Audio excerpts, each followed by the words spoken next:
Esperamos que le vaya bien también para estar unos días por acá. Esperamos que a ella le vaya bien también. Amén. Vamos a la predicación.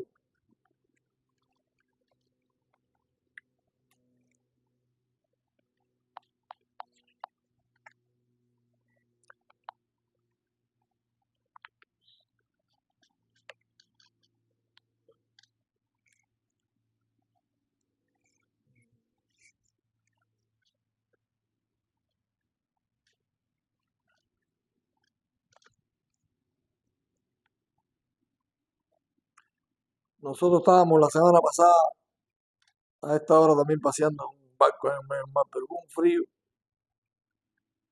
Eso fue terrible. No abrían ni las puertas de la salida de los barcos para la orilla, había que estar dentro del barco. Un oleaje tremendo. Entonces, vamos a la predicación. A mí me gusta más predicar guiándome por los escritos. Yo predico aquí ¿cómo se llama esto? Por la tableta. Pero yo realmente esta misma predicación es la que veo los lunes a la misión. Yo la adapto a ellos. ¿Entiendes? Pero yo la hago por escrita, porque yo escribo la predicación entre semanas, yo la hago escrita. Entonces la que yo llevo a ellos es escrita. Y la voy tratando y me gusta más como era antes. Siempre fue escrita. Esto de las tabletas fue un invento de ahora. Vamos a la predicación. Señor, gracias te damos en esta mañana. Gracias por tu amor y por tu misericordia, que es mejor que la vida. Señor, gracias por tu presencia. Nosotros creímos que tú estás en este lugar. Gracias, Señor, por llamarnos hijos tuyos.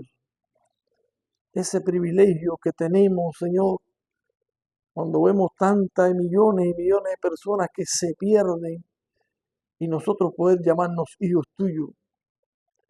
Nosotros saber que tenemos el Espíritu Santo. Qué regalo tan grande para una persona, Señor. Nuestros corazones están contentos, Señor, por podernos llamar hijos tuyos, Señor. Tú eres, como decía la alabanza que cantábamos, tú eres nuestro tesoro, Señor. Tú eres nuestro tesoro grande, Señor. Gracias. Mil gracias por tu presencia en nuestras vidas. Ahora vamos a exponer tu palabra, Señor. Oh Dios mío, que es dulce como la miel. Permite que pueda ser para edificación de la iglesia y para edificación de los que nos escuchan en las redes sociales.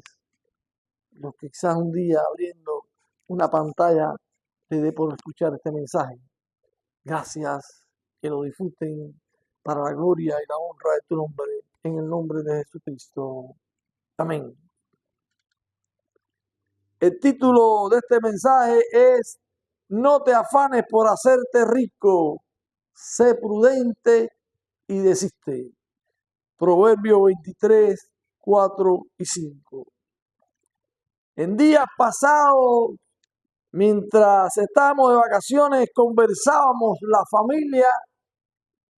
Entre tantos temas que hablamos, llegó el tema que hablamos de los ricos y los pobres, las ventajas que tienen unos y las ventajas que tienen otros. Y alguien exclamó diciendo que nosotros los cristianos somos ricos. Y yo discrepé sobre esto, ya que eso es lo que nos quiere enseñar la teología, la prosperidad. Usando unos ciertos temas de la Biblia, personajes bíblicos, nos quieren hacer creer de que nosotros, si no estamos bendecidos materialmente, estamos mal espiritualmente. Cuando vemos a un cristiano hoy, tenemos que verlo con miles de bendiciones, si no, ese hombre no está bien con Dios. Y es un error teológico enseñarle eso a la iglesia. Esta teología no acepta que los cristianos sean pobres, achacando la pobreza a maldiciones generacionales o al mal uso del dinero Analicemos este tema con la ayuda de las Escrituras y la guianza del Espíritu Santo. Primero, el Evangelio no es para los ricos. El Evangelio es para los pobres. En toda la Escritura Dios hace hincapié en el cuidado de los pobres. Él ha revelado su gran interés por los pobres, los necesitados y los oprimidos. Él se revela como su refugio. En el Salmo 14:6 dice, del consejo del pobre se han burlado, pero Jehová es su esperanza. Isaías 25:4 dice, porque fuiste fortaleza al pobre.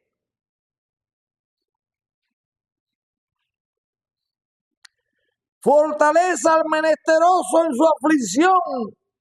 Jehová es la fortaleza del pobre, porque fuiste fortaleza al pobre, fortaleza al menesteroso en su aflicción. Dice Isaías 25. Jehová es el ayudador del pobre. Según el Salmo 40:17, aunque afligido yo y necesitado, Jehová pensará en mí. Mi ayuda y mi libertador eres tú, Dios mío, no te tardes. El Señor es especialmente con los pobres. El Salmo 75:5 dice, yo estoy afligido y menesteroso. Apresúrate, oh Dios mío, ayuda mía, mi libertador eres tú.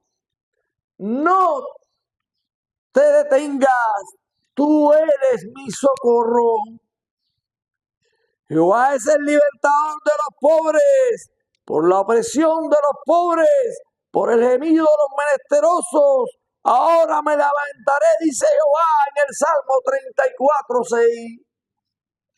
Jehová, ¿quién como tú que libras al afligido del más fuerte que él, al pobre y menesteroso del que lo despoja?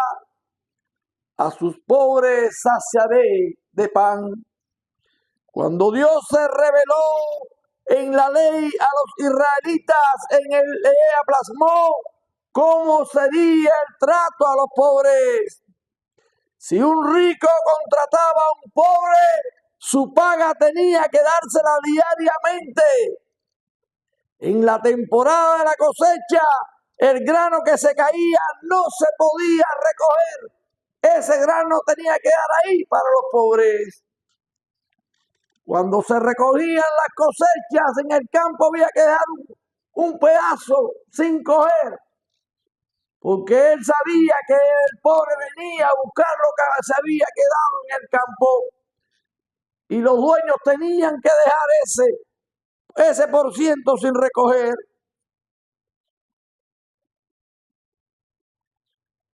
Cada 50 años había que devolver la propiedad que se había sido arrendada por los ricos a los pobres. Dice Deuteronomio 24:14, no oprimirás al jornalero pobre y menesteroso, en su día le dará su jornal y no se pondrá el sol sin dárselo, pues es pobre y con eso sustenta su vida. Cuenta una historia bíblica que había una muchacha llamada Ruth. Ese es un libro de la Escritura. Ese libro recoge que esa muchacha no era del pueblo judío, pero ella se había casado con un judío. Y el muchacho murió. Y la suegra le dijo que se fuera. Y ella dijo, no, yo no me voy. Yo voy a seguir viviendo contigo. Y tu Dios será mi Dios. Pero la historia cuenta que esa muchacha fue a trabajar a uno de estos campos de los que estamos hablando, a recoger espigas de trigo. Y estando ella trabajando, recogiendo las espigas de trigo con su suegra, vino un hombre llamado Boaz, que era el jefe, el hombre rico, dueño de todo aquello. Y parece que la muchacha era tan bonita que él se enamoró de ella. Y ella, la suegra le dijo, cásate con ese hombre que tiene buen corazón. Y ella se casó. Pero ella estaba trabajando en esos campos de trigo de los cuales yo le estoy hablando. Desafortunadamente los israelitas no siempre guardaron esas leyes. Los ricos se aprovechaban de los pobres y aumentaban sus miserias, teniendo los profetas que anunciar juicios contra ellos. Por ejemplo, el profeta Amos dijo, porque yo sé de vuestras muchas rebeliones y pecados. Afliges al justo y recibes cohecho en los tribunales. Haces perder la causa del pobre. Isaías también habló de ello. Dicen, todos aman el soborno, compañeros de ladrones, buscan recompensa, no hacen justicia ni al huérfano ni a la viuda. Por tanto, volveré mi mano sobre ustedes. El profeta Jeremías dijo, yo Jehová que escudriño la mente y el corazón para dar a cada uno según el fruto de sus obras. Como la perdiz que cubre lo que no puso, es el que injustamente amontona riquezas. Ahora bien, nosotros los creyentes del nuevo pacto también tenemos responsabilidades con los pobres, según nos enseñan las Escrituras. Gran parte del ministerio de Jesús fue para los pobres y desamparados de la sociedad judía. Jesús no vino a predicarle a los ricos, ni a decirle, vengan ricos, crean en mí que van a tener la vida eterna. Jesús vino a los pobres. Juan el Bautista, estando en la cárcel, mandó a 2 de sus discípulos a preguntarle a Jesús, ¿eres tú el que había de venir o esperamos a otro? Respondiendo Jesús dijo, id y hacer saber a Juan las cosas que oís y las que veis. Los ciegos ven, los cojos andan, los leprosos son limpiados, los sordos oyen, los muertos son resucitados y a los pobres es anunciado el Evangelio. Repito, a los pobres es anunciado el Evangelio. El Evangelio no es para los ricos. El Evangelio es para los pobres. En el Sermón del Monte, la primera bienaventuranza dice, bienaventurados los pobres en espíritu, porque de ellos es el reino de los cielos. Y en Lucas 6:20 dice, bienaventurados vosotros los pobres, porque vuestro es el reino de Dios. En este evangelio se hace más énfasis en lo que queremos decir. Bienaventurados los pobres, porque ellos es el reino de Dios.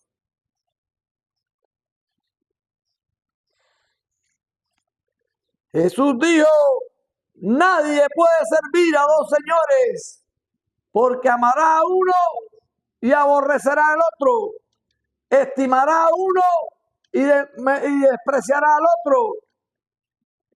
No se puede servir a Dios y a las riquezas. Nadie se imagine que puede servir a los 2 señores. La riqueza de los pobres es el Evangelio, pero el Evangelio no es material, es espiritual. La riqueza que yo y tú podemos tener es espiritual y es más poderosa que la material. Dice la Escritura, dándole consejo a uno que está constantemente, dice así, adquiere sabiduría sobre todas las cosas, adquiere sabiduría, ella te adornará y es mucho mejor que el oro que la plata y que las piedras preciosas. Un hombre que quiere sabiduría es rico espiritualmente. Tiene todo lo que él necesita. Observemos algunos pasajes bíblicos. El joven rico. Dice la escritura que había un joven que era rico, y vino y se acercó a Jesús y le dijo: Señor, ¿qué yo tengo que hacer para heredar la vida eterna? Y Jesús lo miró y le dijo: cumple los mandamientos. Y el muchacho le dijo: yo los he cumplido desde pequeño. Imagínense, desde pequeño los padres les enseñaban a guardar los mandamientos. Y él pensó que ya él había obtenido el reino de los cielos con esa pregunta que le hacía a Jesús. Y Jesús le dijo: ¿tú cumples los mandamientos? Sí, yo cumplo los mandamientos. ¿Está bien? Entonces ahora vete y vende todo lo que tú tienes. Todo lo que tú tienes y dáselo a los pobres.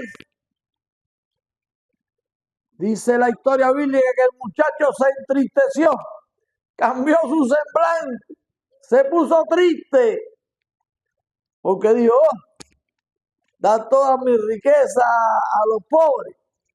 No, eso no me gustó. Y ahí da Jesús la enseñanza. Y dícele Jesús a los que lo oían: es más difícil que un rico entre al reino de los cielos. Uno nada más, que un camello entre por el hueco de una aguja. La aguja representa que en esos pueblos de antes, en Jerusalén también, se hacía un muro alrededor de la ciudad. Y en la puerta se hacía una puerta grande y una puerta chiquita. Esa puerta chiquita, por ahí entraban las personas y por la tarde se cerraban las puertas de toda la ciudad. Entonces la puerta chiquita, a veces dice que algunos comerciantes se quedaban fuera y querían meter el camello por allá. Y como la puerta era muy chiquita, no podía entrar el camello. Y por eso Jesús, tomando ese ejemplo, le dijo: si esta gente pasa 1000 trabajos para meter un camello por el huequito ese, y es difícil, y muchas veces tendrán que tienen que quedar fuera porque el camello, si es grande, no entra. Así es un rico, puede entrar para que entre el reino de los cielos. Tienen tanta riqueza la gente y acumulan tantas cargas en su vida que es muy difícil que tú le digas a un rico que venda todo lo que tiene y se lo dé a los pobres y se quede sin nada. Dice: no, yo, tanto que yo he trabajado en mi vida, mi papá, mi abuelo, voy a dejar todo esto. Por eso que Jesús le puso la medida bien alta a ese rico. Porque es muy difícil que un rico entre al reino de los cielos. También Jesús refirió una parábola que se llama el sembrador. Se nos dice que el evangelio cae entre los espinos. Este es el que oye la palabra, pero el afán de este siglo y el engaño de las riquezas ahogan la palabra y se hacen frutosas. Muchas veces tú estás bien espiritualmente, pero comienzan los afanes de este mundo y comienzan a aparecer buenas oportunidades de negocio. Y ya tú que venías todos los domingos a adorar, ahora tienes un trabajo muy bueno, aparentemente, y ya no puedes venir a adorar al Señor. Y comienzas a enfriarte espiritualmente. Porque ese deseo de ser rico y ese afán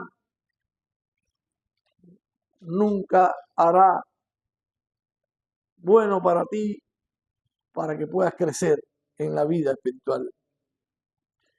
El afán por las riquezas no le deja tiempo a los ricos para el Señor. Los ricos viven como si no tuvieran necesidad de Dios. En Apocalipsis 3:17, el Señor le manda un mensaje a una iglesia. Y en esa iglesia parece que habían algunas personas que tenían dinero y frecuentaban la iglesia. Y el Señor le dijo, porque tú dices, yo soy rico y me he enriquecido y de ninguna cosa tengo necesidad. Y no sabes que tú eres un desventurado, miserable, pobre, ciego, desnudo. Por tanto, yo te aconsejo que de mí compres oro refinado en fuego para que seas rico y vestidura blanca para vestirte y que no se descubra la vergüenza de tu desnudez. Y unge tus ojos con colirio para que veas.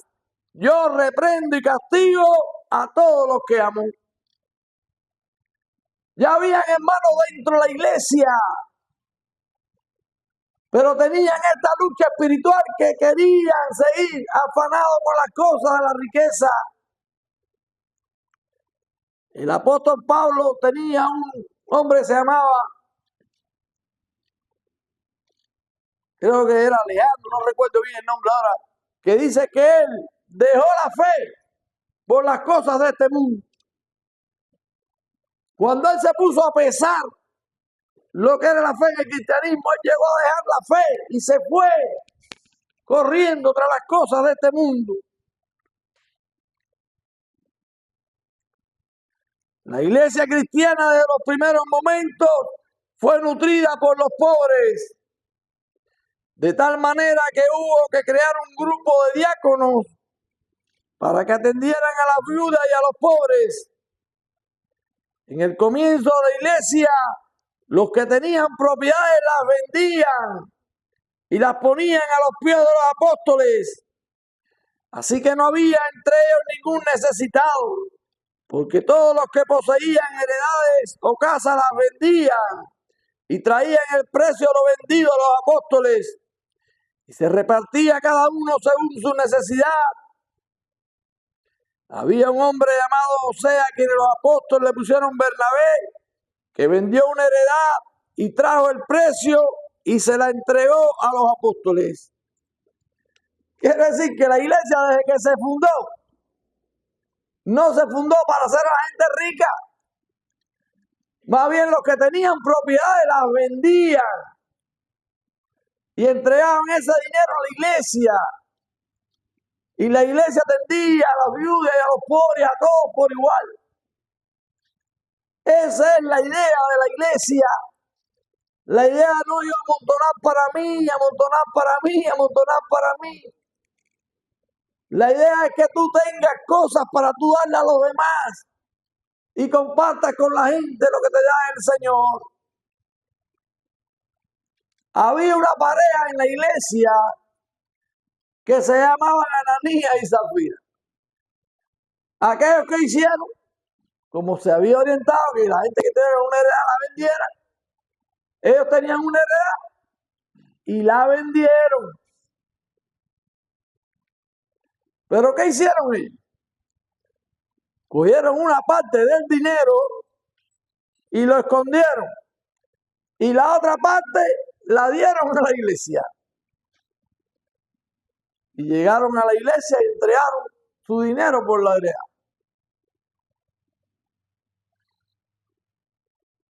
De pronto vino el Espíritu Santo sobre Pedro y le dio toda la claridad que él necesitaba. Y le dijo, Ananías,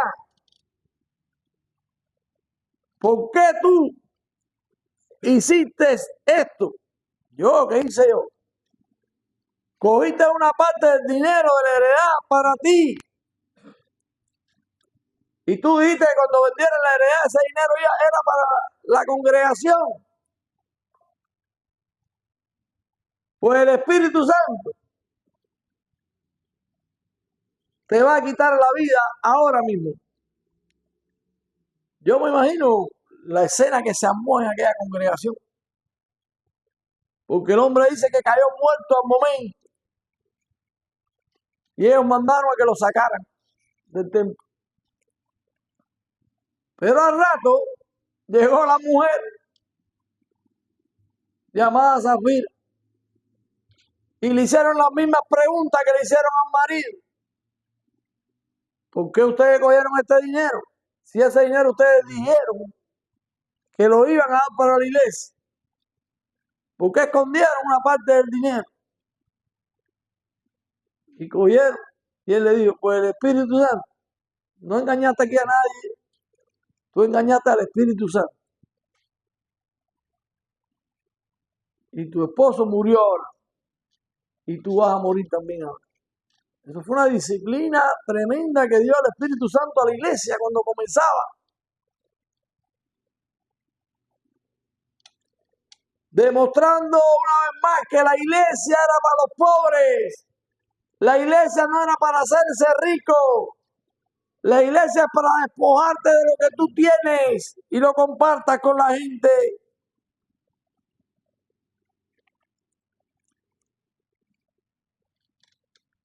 Después hubo un concilio en Jerusalén al que asistió el apóstol Pablo, donde se le orientó que recogiera una ofrenda para los pobres de Jerusalén. Ya Pablo había predicado el evangelio en Asia y había hecho muchas congregaciones. Y cuando llegó a la reunión de este concilio, dijeron, mira, no le pongas carga a los gentiles, pero hace falta que ustedes allá, parece que aquellos pueblos eran más prósperos, recojan una ofrenda según las posibilidades y traigan ese dinero para darse a los pobres que hay aquí en la congregación de Jerusalén. Esa ofrenda el apóstol Pablo la hizo según las cartas que leemos.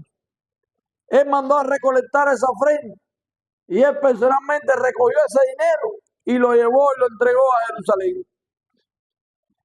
El evangelio se trata de dar, no de buscar ni de enriquecerse.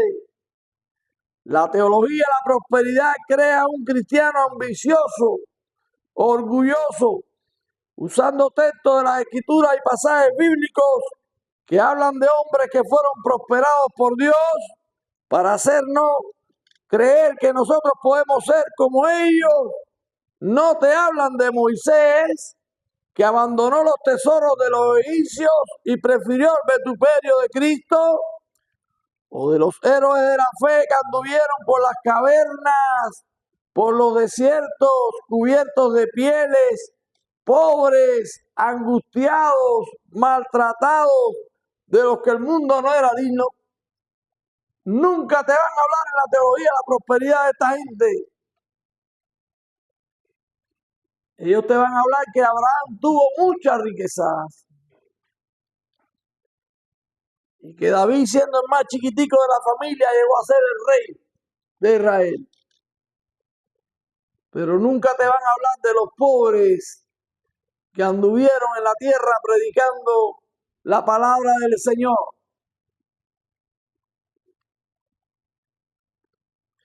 Jesús, enseñando sobre el reino, dijo: cuando el Hijo del Hombre venga en su gloria y todos los santos ángeles con él, entonces se sentará en su trono de gloria y serán reunidas delante de él todas las naciones y apartarán los unos de los otros, como el pastor aparta las ovejas de los cabritos.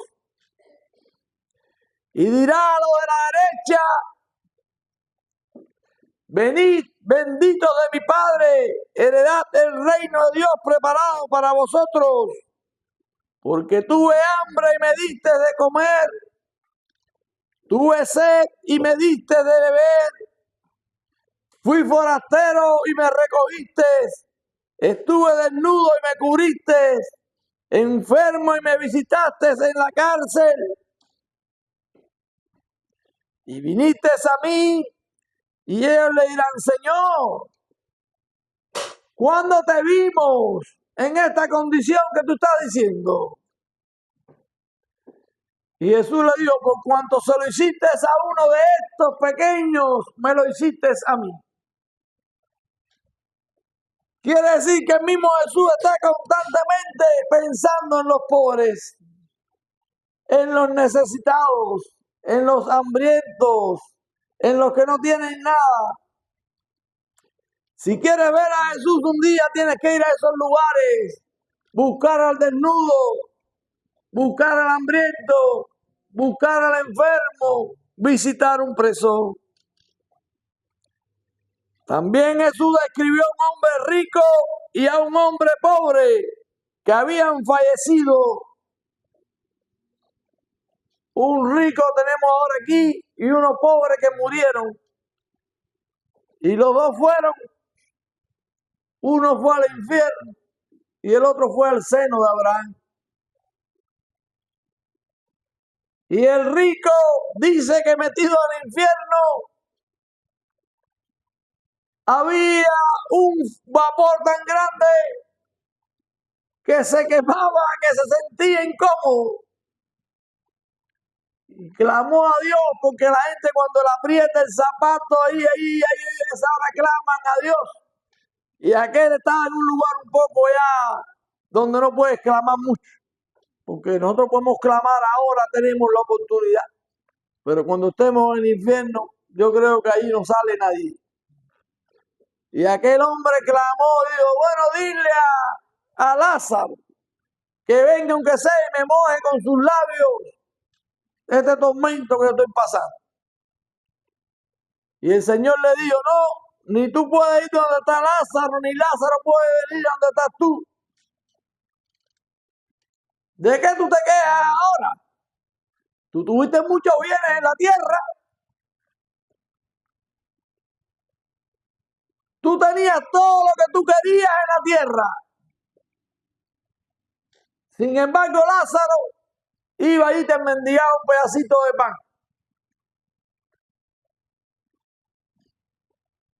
Para ver si tú le dabas algo. Y toda su vida fue pobre. Pero él tenía la mirada puesta en mí.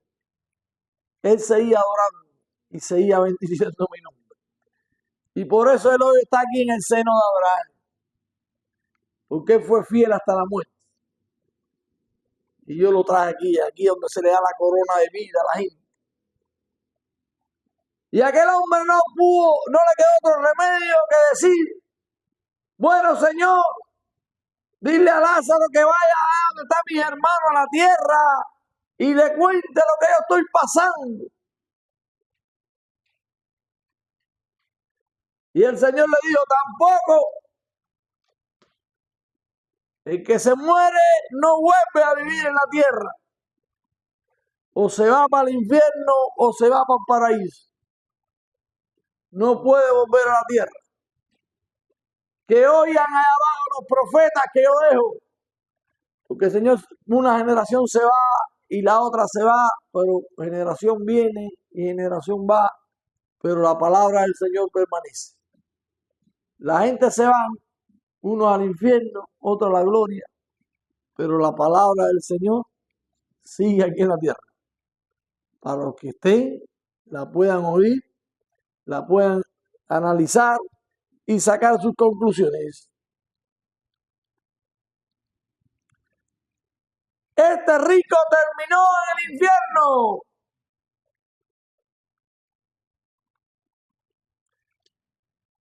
También Jesús refirió otro rico más. Miren de cuántos ricos lo Jesús.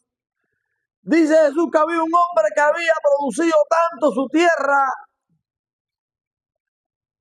que mandó a construir más graneros para echar el trigo. Y cuando estuvieron listos los graneros, los llenó de trigo completamente. Pero este hombre dijo para él, alma mía, gózate, regocijándose él por lo que él había obtenido,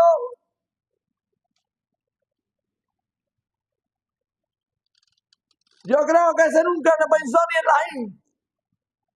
Eso es lo que estaba pensando, que había hecho más graneros y que tenía mucho trigo. Y el Señor le dijo, necio. No es fácil que el Señor venga y te diga en tu oído sí mismo, necio. No sabes que esta noche me llevaré tu alma. Eso es para los que se afanan y trabajan y trabajan y trabajan y nunca se acuerdan del Señor. Un día le puede pasar como este hombre a todas las riquezas que tú tengas.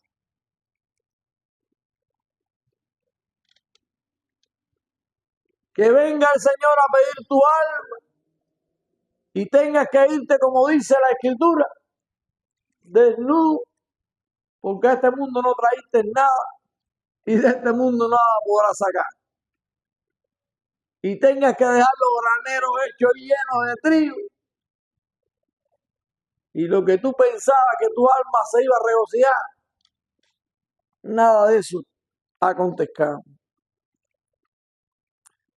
Consejo del Espíritu Santo a la iglesia en cuanto a las riquezas. Oigan bien los consejos del Señor. La Escritura dice que el que tenga oídos, que oiga lo que el Espíritu le dice a la iglesia. ¿Has pensado en hacerte rico?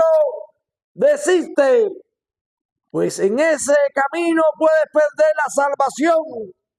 Si te haces rico no tendrás tiempo para servir al Señor y amarlo, pues no se puede amar a Dios y a las riquezas. Segundo, nada hemos traído a este mundo y sin duda nada podemos sacar. Así que teniendo sustento y abrigo, estén contentos, porque los que quieren enriquecerse caen en tentación y lazo, y en muchas codicias necias y dañosas que hunden a los hombres en destrucción y perdición, porque raíz de todos los males es el amor al dinero, el cual codiciando algunos se extraviaron de la fe y fueron traspasados de muchos dolores. Hombre de Dios, huye de estas cosas.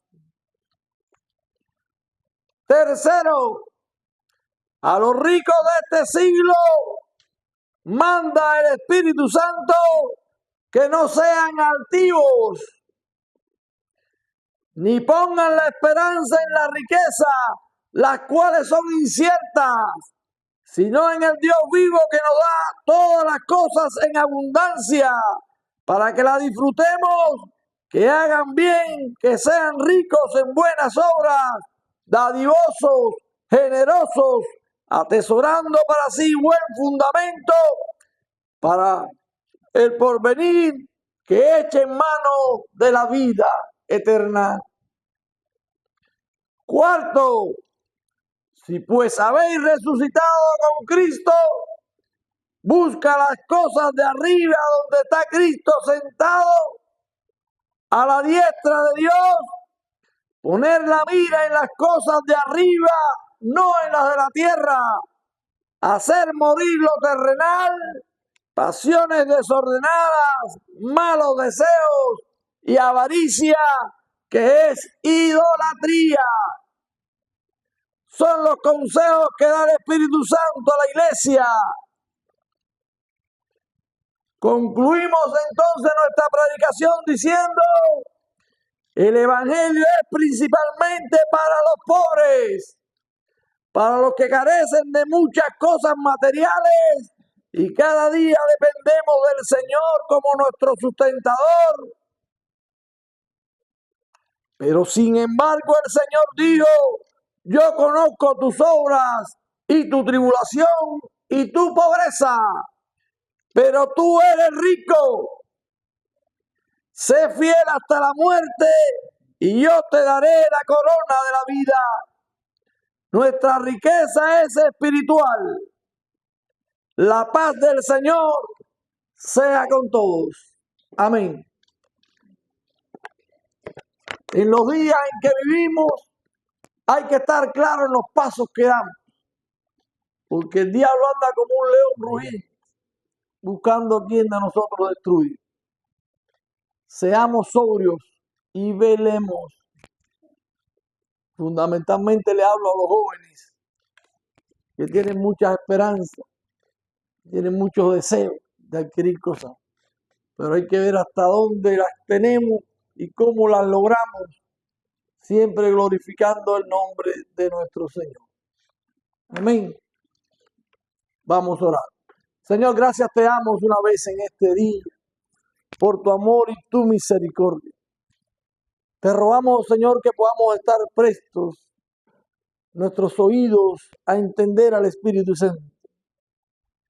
Señor, libra a los jóvenes de cometer errores, buscando quizás riquezas, porque como dice la alabanza, en ti, Señor, lo tenemos todo. Tú tienes que ser nuestro tesoro, Señor. Tú tienes que ser nuestro anhelo mayor, conocerte, amarte, andar contigo, glorificar tu nombre. Dice la Escritura, buscad el reino de Dios y su justicia, y todas las demás cosas vendrán por añadiduría. Sé con cada uno de mis hermanos, Señor. Mira a los que quizás se están afanando. Por afanarse no vienen a congregarse. Ten misericordia de ellos, que con amor los podamos corregir y ellos puedan entender que tú eres lo primero, Señor. Tú tienes que ser lo primero en nuestras vidas. No puede ser el trabajo, no pueden ser las riquezas materiales. Eres tú, porque tú eres el que nos da todas las cosas para que las disfrutemos. Una vez más, Señor, oramos. Te pedimos ahora, Señor, por el país de Venezuela, que en esta semana debe aprobarse este proyecto de la amnistía. Te rogamos, Señor, que no pueda haber traba entre los hombres con maldad, que puedan tomar ese documento que han redactado, Señor, y en vez de quitarle, le puedan sumar cosas para que en ese país llegue la paz. Se acaben, Señor, esos problemas que hay desfajados por un gobierno, por una política. Puedan todos vivir como hermanos, abrazados y buscando la paz. Dios mío, yo he observado que en ese país tú has derramado tu Santo Espíritu, porque ahí casi todos invocan tu nombre. Ellos son muy religiosos en cuanto, Señor, a las cosas tuyas. Yo te ruego que tú lo bendigas esa tierra, Señor, y que de ella salga mucho, como sale el petróleo que tú le diste a ellos. Pueda salir tu palabra de allí, pueda salir tus testimonios de allí, cómo los hombres se pueden perdonar las ofensas unos a los otros, cómo los hombres se pueden reconciliar. La tierra tenga que verse en ese espejo y puedan ser muchos transformados, porque nuestros corazones se han endurecido y no queremos perdonar a nuestros deudores. Quizás por eso sea una de las razones cuando hablábamos esta mañana de las que, porque tú no contestas nuestras peticiones, porque nosotros no perdonamos a los deudores. Te ruego, Señor, que seas especial esta semana y trae buenas noticias para todas las personas de Venezuela que se encuentran botados en el mundo entero, se han dispersado como se dispersa el polvo, Señor, en el desierto. No hay un lugar en este planeta que no tenga venezolanos que hayan tenido que salir huyendo por pensar diferente, y que ellos puedan todos reunirse en su país y perdonarse uno a los otros. Bendice, Señor, a los que están trabajando en esta línea, y gracias porque han venido tiempos de refrigerio para este país. como lo vendrán para nuestra isla, porque lo esperamos y lo declaramos en el nombre de Jesucristo. Amén. Aleluya. Amén. ¿Alguien quiere decir algo? Apuntar algo.